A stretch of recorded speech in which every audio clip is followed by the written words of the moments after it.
കണ്ടിട്ടൊരു അവലക്ഷണം പിടിച്ചവനെ പോലുണ്ടല്ലോ. തനി അതെന്റെ അച്ഛന്റെ കുഴപ്പ. താൻ വലിയ ക്രോസ് വിസാരം നടത്തണ്ട. മര്യാദക്ക് എന്റെ ഭാര്യ കൊച്ചിനും വിളി. താൻ ആരോടാണോ? ഉടക്കാൻ നിൽക്കണ്ട. ഡാഡി പറഞ്ഞ ശരിയാ. കണ്ടാലറിയാൻ ചെറ്റയാണെന്ന്. ഇവന്മാരായിട്ടൊക്കെ സംസാരിക്കുന്ന നമ്മുടെ അന്തസ്സിനെ പറ്റിയതല്ല. നിന്നെ വിളിക്കാം. ജയ അവളെ വിളിച്ചേ. അവള് വരട്ടെ. ഇറങ്ങി വാടി. ഇറങ്ങി വരാൻ. എടി ദ്രോഹി, വഞ്ചകി, ചതിച്ചി, എവിടെയാണ് എന്റെ കൊച്ച്? എവിടെയാണ്? നിങ്ങൾ ആരാ? ഞാൻ ആരാണോ അറിയില്ലല്ലേടി. സൂക്ഷിച്ചു നോക്ക്. കോട്ടയം സെന്റ് മേരീസ് പള്ളിയിൽ 1990 ജനുവരി 9 മാതാവിന് സാക്ഷി നിർത്തി നിന്നെ താലി കെട്ടിയ കോർപ്പറേഷൻകാർക്ക് ലാസറിന്റെ മുഖത്ത് നോക്കി നിങ്ങൾ ആരാണെന്ന് ചോദിക്കാൻ നിനക്ക് എങ്ങനെ ധൈര്യം വന്നടി? നിന്റെ ചാന്തിനും പൊട്ടിനും ക്യൂടെക്സിനും പോലും എന്റെ ശമ്പളം തികയില്ലെന്ന് പറഞ്ഞ് നീ വിടുവിട്ട് ഇറങ്ങിയപ്പോൾ പണത്തിനേക്കാൾ വലിയ വില സ്നേഹത്തിനുണ്ടെന്ന് മനസ്സിലാക്കി നീ എന്റെ വീട്ടിൽ തിരിച്ചു വരാൻ നാളെ പ്രതീക്ഷിച്ച് ആ പൂമുഖപ്പള്ളിയിൽ കഴിഞ്ഞ വെള്ളിയാഴ്ച ഒരു നിനക്ക് വേണ്ടി ഞാൻ കാത്തിരുന്നു. നാട് മുഴുവൻ എന്നെ എന്റെ കുഞ്ഞിനെയും തേടി, സോറി നിന്നെയും നിന്റെ കുഞ്ഞിനെയും തേടി ഇവിടെ കാണാൻ വന്നപ്പോ ഇത്ര ക്രൂരമായി നിങ്ങൾ ആരാണെന്ന് എന്റെ മുഖത്ത് നോക്കി നീ ചോദിക്കുന്നത് ഒരിക്കലും വിചാരിച്ചില്ല. ചെവുക്കുറ്റി നോക്കി ഒരു ഒറ്റ എന്റെ നീനെ ശിക്ഷിക്കാൻ രക്ഷിക്കാനുള്ള അധികാരം എനിക്ക് മാത്രമാണ്. എവിടെ നമ്മുടെ കുഞ്ഞ്? ഒന്ന് കാണാനാണ് ഞാൻ ഓടി വന്നത്. Please please. എനിക്ക് ഇയാളെ അറിയാം. കോളേജിൽ വെച്ച് അന്ന് ഇയാളുടെ പേര് മണികണ്ഠൻ എന്നായിരുന്നു അല്ലേ? അതെ. അതിനുശേഷം നിന്നെ കല്യാണം കഴിക്കാൻ വേണ്ടിയല്ല ഞാൻ ജാതി മറി ലാസറായത്. വേറെ നല്ല പേരൊന്നും കിട്ടിയില്ലേ മോനെ? അയ്യോ എല്ലാം കള്ളമാ. എനിക്ക് ഇങ്ങനെ ഒരു ഭർത്താവേ ഇല്ല. നീന ഇത്ര നീതിയാവരുത് നീ. നിങ്ങൾ കല്യാണം കഴിച്ചതിന് തെളിവ് വല്ലതും ഉണ്ടോ? ഉണ്ട്. മാരേജ് സർട്ടിഫിക്കറ്റ് ഉണ്ട്. ഞാൻ കാണിച്ചു തരാം. മതി. മാരേജ് സർട്ടിഫിക്കറ്റ് മതി. അതിൽ കൂടുതൽ തെളിവ് നമുക്ക് വേണ്ടല്ലോ.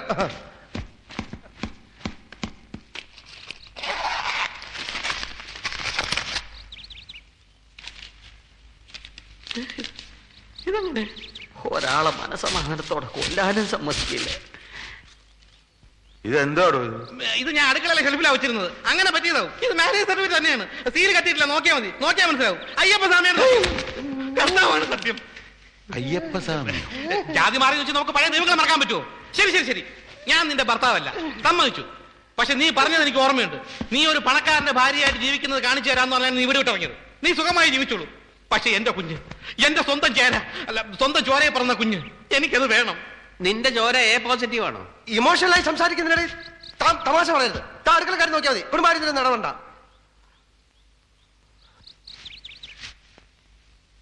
ശരി, കുഞ്ഞിനെ ഞാൻ തരാം. നിങ്ങൾ കുറെ നേരമായി കുഞ്ഞ് കൊച്ചെന്നൊക്കെ പറയുന്നുണ്ടല്ലോ. എന്താ കുഞ്ഞിന്റെ പേര്?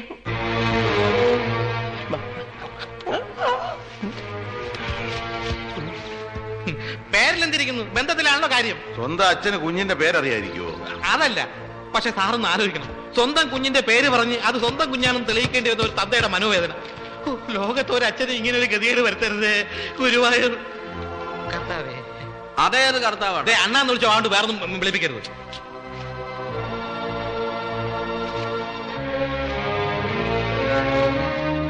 അപ്പം പേര് പറഞ്ഞ കുഞ്ഞിനെ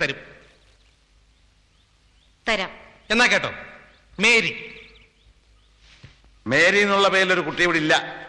മേരി എന്നാണ് ഞാൻ വിളിക്കുന്നത്. എന്റെ കൊച്ചു എനിക്ക് സൗകര്യമുള്ള പേര് വിളിച്ചൂടെ? എന്താ കൊള്ളൂല്ലേ ആ പേര്? നിങ്ങളോട് ചോദിച്ചത് ആ കുട്ടിയുടെ ശരിയായ പേരാണ്. ശരിയായ പേര് മുത്തു. പെൺകുട്ടികൾക്ക് ആരെങ്കിലും മുത്തു എന്ന് പേരിടൂടാ? ഇട്ടൂടെ നിയമമൊന്നുമില്ലല്ലോ. എന്റെ അമ്മയുടെ പേര് പീതാമരനായിരുന്നു. നിന്നെ കണ്ടപ്പോഴേ എനിക്ക് തോന്നി നേരെ ചുവയുള്ള തന്തയ്ക്കും തള്ളയ്ക്കും ജനിച്ചല്ലെന്ന്. എനിക്കറിയാം. ഇവന്റെ അച്ഛന്റെ പേര് ഭവാനിയമ്മ എന്നാ അല്ലേ? മനുഷ്യ ഇവിടെ തീർന്നു നിൽക്കുമ്പോ കളിയാക്കല്ലേ. കുഞ്ഞിന്റെ പേരപ്പ തനിക്ക് അറിയില്ല.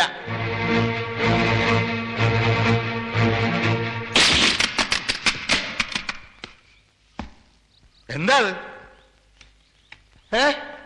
പിള്ളേർ ആവശ്യമില്ലാത്ത സാധനം ഓരോ സ്ഥലത്ത് കൊണ്ടുവയ്ക്കും.